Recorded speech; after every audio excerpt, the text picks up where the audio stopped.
Two-time Bergen County Coach of the Year recipient Carrehla has been the head coach of Mahwah girls soccer for the past 7 years. Now 2 kids, several state, sectional, and league titles later, she's decided to retire. Hi, I'm Julie Devano. I'm here with the famous Coach Carrehla, former girls soccer coach. How did you feel about winning the state sectional championship last year? I thought it was an amazing experience with an incredible group of girls, and it's a memory that I will have for a lifetime. How did you feel about Mr. Saputski taking over as head coach? I know Mr. Saputski has coached before in Mahwah, is very committed to the Thunderbird family, so I was excited to have somebody who would continue the legacy that we've already created. Do you think that it's different that Mr. Saputski is a male coach? Like, how do you feel the girls would? You know what? Mr. Saputski is incredible, and I'm sure he'll do a wonderful job. I personally didn't have my first female coach until I played in college, and that was an experience that really shaped what I wanted to do going forward. I think there's a really special bond that gets created when you have a female coach and female players. So I think whenever there's an opportunity to have that, I think one should be able to, but I know Mr. Saputski is really committed to the girls and the program and making sure that the success continues. We heard you were at the Mahwah vs. Ramsey game about a week ago. What were your reactions? Well, obviously we know how we feel about Ramsey being our rivals. So losing to Ramsey, regardless of whether I was on the sidelines or in the stands, is never easy. I thought the first 15-20 minutes we had some really good play, and then unfortunately it just kind of seemed after the first goal things fell apart after that. But I believe in the girls. I believe the girls that are still there and the leaders that we have will be able to regroup us. They've already won the last couple games and should be able to go forward positively. Is there anything you would have done differently if you were coaching? Wow, that's a loaded question.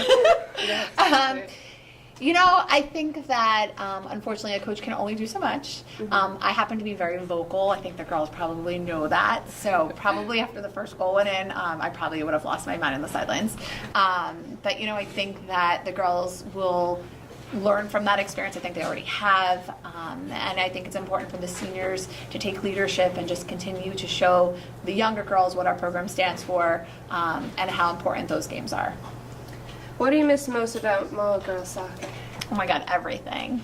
I miss our practices. I miss the camaraderie. I miss our talks on the bus. I miss it so much.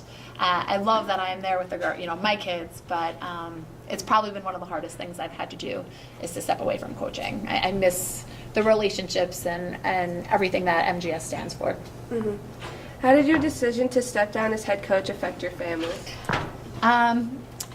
Well, I'm not sure my kids are old enough yet to really understand the magnitude of the decision. But on Saturdays now, instead of being at the Mahwah High School soccer field, I get to be with my son Mason at his pre-K soccer experience. So that's been kind of fun to watch, and definitely not as a high-level soccer program. So sometimes it's very frustrating. But it's great to be there and see him smiling and having, creating already a love for the sport. But I still get to as many games as I can as Mahwah. I'm going again this week.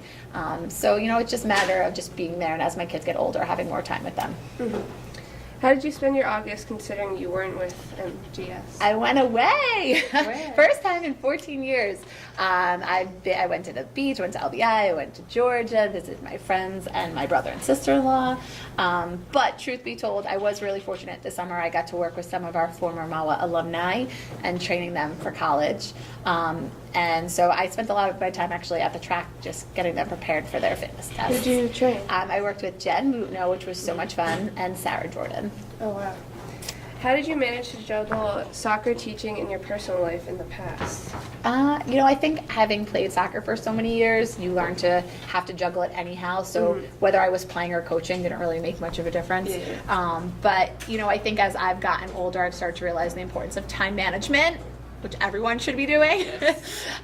But, utilizing the time when you have it. How has your teaching changed now that you have more time? You know what? I went back to school, so I received my certification and gifted from Montclair State University, so I used that time wisely, and just being able to create more and spend more time on lesson plans and developing new curriculum. Do you have any regrets? If so, what are they?